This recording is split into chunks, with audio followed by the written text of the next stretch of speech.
Uncle Geoff's Easy-Peasy English today is looking at possession, the apostrophe S. For example, this is Geoff's watch, the watch that belongs to Geoff. Uncle Geoff's watch. Uncle Geoff, apostrophe S. Uncle Geoff's watch, the watch that belongs to Uncle Geoff. Another example. Tom's computer isn't working. Tom, apostrophe S. Tom's computer. It's the computer that belongs to Tom. It's his possession. It's his. Tom's computer isn't working.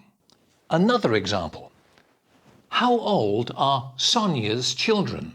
The children belonging to Sonia.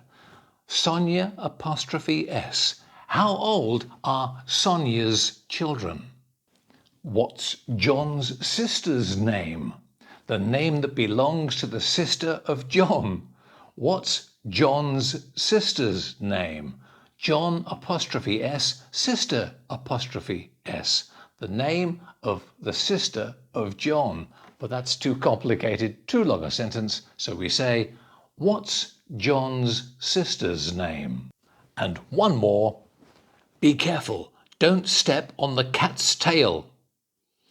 The tail that belongs to the cat. Cat, apostrophe S. Be careful, don't step on the cat's tail. English grammar, apostrophe S for possession. It's easy peasy. Thank you for watching. We'll see you next time on Uncle Geoff's Easy Peasy English. Bye-bye for now.